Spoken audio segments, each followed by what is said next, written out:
Donald Trump n'aime pas les médias, n'aime pas les journalistes. Ça n'est pas nouveau. Pourtant, il y a quelques jours, on ne l'avait jamais vu aussi gentil, presque aussi doux avec les journalistes, à la fin de l'incident de sécurité, au dîner des correspondants à Washington, où il était invité et où il y a eu une attaque, des coups de feu et un attaquant qui a été par la suite, accusé de tentative d'assassinat contre Donald Trump. On l'a vu un peu transformé, ça a été très surprenant. Est-ce que vraiment c'est symbolique? Est-ce qu'il y a un changement dans la direction de Donald Trump? On en parle avec Patrick White, professeur de journalisme à l'UQAM et ancien journaliste, dans cet éclairage politique du balado Info Bref. Patrick, avait-on déjà vu Donald Trump se présenter de la sorte et puis parler de la sorte de journaliste auparavant? Non, et c'était d'ailleurs sa première présence en 11 ans au banquet annuel des correspondants de la Maison-Blanche, un événement qu'il a boycotté durant son premier mandat, qu'il a boycotté l'an dernier. Il était là donc pour un peu peut-être faire la paix, en tout cas au moins se présenter et avoir un discours, un bien cuit, comme on dit. Et là, il a vraiment louangé samedi soir le sang-froid des journalistes, la couverture objective de ce qui est arrivé, l'attentat évidemment au Hilton, où avait lieu près de la Maison-Blanche le banquet des correspondants. Il a vraiment loué également le travail important des journalistes dans la démocratie américaine. Donc, évidemment, beaucoup de surprises, même Yves Boisvert dans la presse au cours des derniers jours, qui disait enfin, on a une dignité dans le ton. Et malheureusement, ça a duré uniquement 24 heures, tout ça. Il est revenu aux mauvaises habitudes, à ses habitudes habituelles. C'est-à-dire que dans les jours suivants, il a repris ses critiques. Ouais, à peu près en 24 heures. Bon, il y a sa femme tout d'abord qui a demandé la tête de Jimmy Kimmel, qui a fait une blague concernant le banquet des correspondants 3 jours avant le banquet, qui l'a présenté comme une future veuve qui semblait se réjouir de son futur statut. Il faisait référence à la différence d'âge. Madame Trump, 56 ans, Monsieur Trump, presque 80, donc il faisait pas référence à une éventuelle tentative d'assassinat.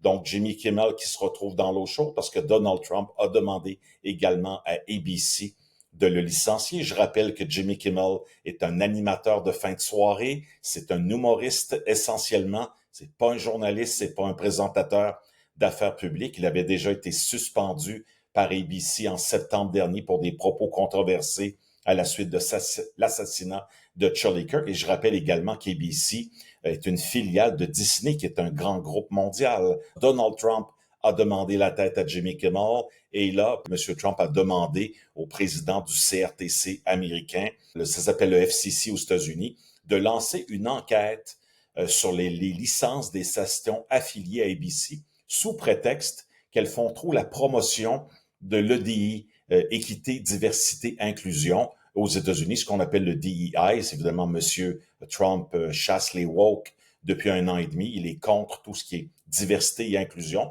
Donc, c'est des faux prétextes concernant Jimmy Kimmel et ABC. Et il a également, Monsieur Trump, cette semaine, dit faussement que la BBC avait trituré ses propos, avait fait un montage vidéo concernant son appel avant l'attaque du Capitole le 6 janvier 2021. Donc, la BBC, il est déjà en procès contre eux sur des enjeux de diffamation. Et c'est un peu sa technique. Il utilise le système administratif américain à ses fins, à travers les cours également, des poursuites judiciaires, souvent en diffamation, et à l'occasion, le tribunal du commerce américain, le FTC. C'est ça qui est intéressant, c'est que on parle de ce que Donald Trump dit de ses attaques, mais il y a un système pour faire pression sur les médias d'une façon économique, d'une façon juridique, administrative, pour essayer de restreindre leur influence, de les faire taire, de réorienter leur ligne politique.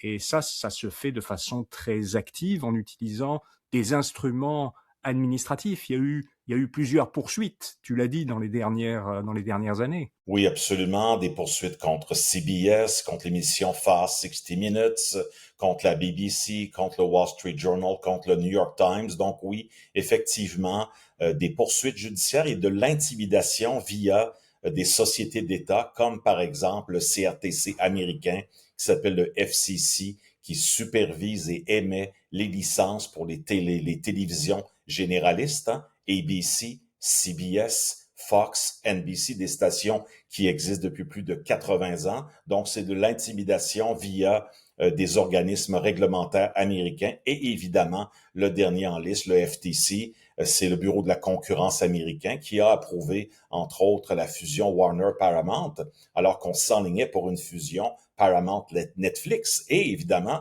dans ces groupes-là, Paramount, entre autres, est lié à CBS News et CBS, évidemment, est beaucoup plus proche de M. Trump maintenant. Couverture beaucoup moins critique depuis que Barry Weiss est la rédactrice en chef de CBS, des codes d'écoute en fort déclin, les nouvelles à 18h30 à CBS maintenant, qui est en troisième position, loin derrière NBC et ABC.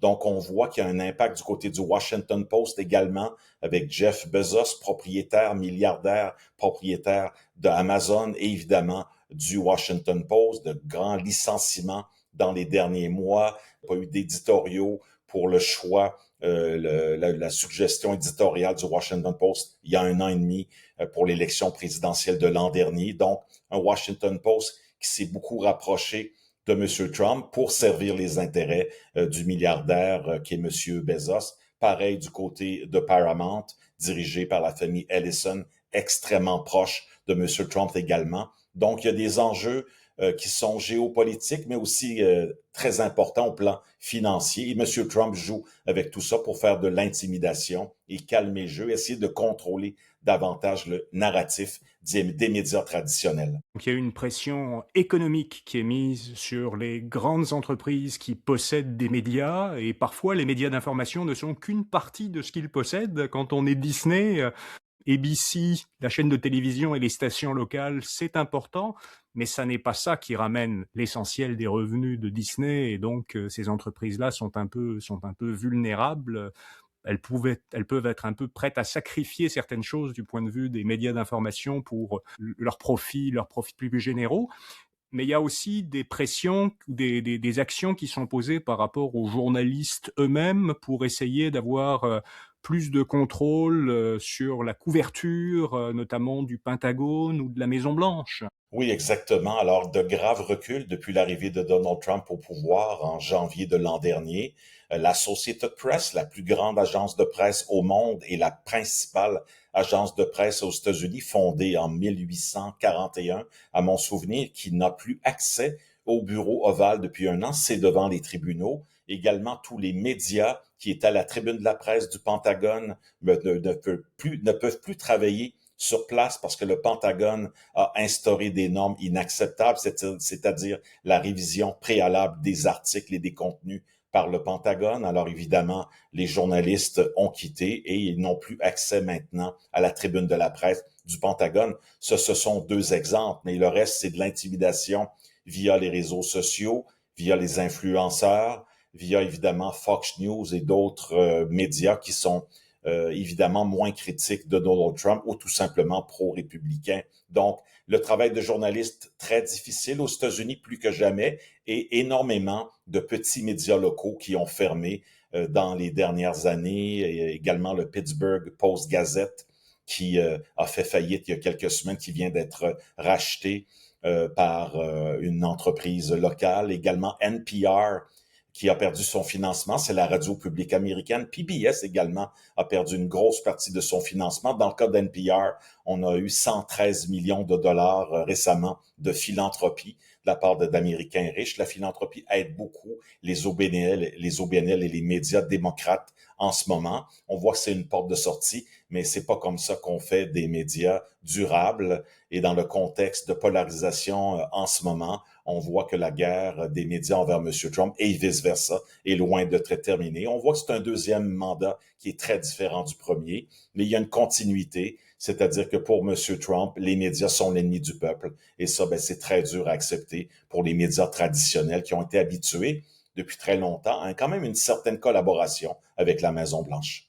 Ceci dit, M. Trump est le président le plus accessible de toute l'histoire des États-Unis avec les médias. Il a vraiment une passion pour les médias, donc tout ça est très contradictoire en même temps. Et puis aussi, malgré tout ce que tu as dit, il y a quand même des médias qui qui résiste d'une certaine façon, qui résiste bien non seulement moralement, mais de façon économique. Quand on parle du New York Times, qui est un grand succès économique et même un bon succès en bourse, le magazine The Atlantic, qui était un magazine de niche, qui a pris quand même beaucoup de place dans les dernières années, même The Guardian, journal anglais, qui prend maintenant de plus en plus de place aux États-Unis. La BBC aussi, qui est un média international, mais qui a pris aussi plus de place dans l'audience.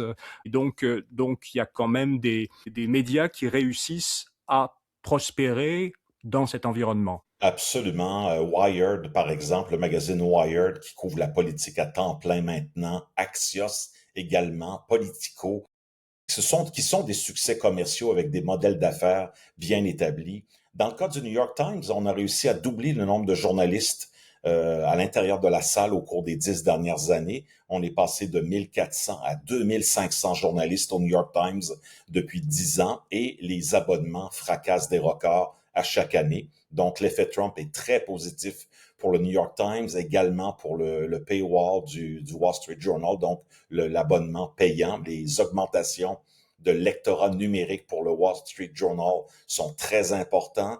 Même chose pour The Atlantic, qui a fracassé le seuil de 1 million d'abonnés numériques. C'est quand même des magazines intellectuels, des longs formats.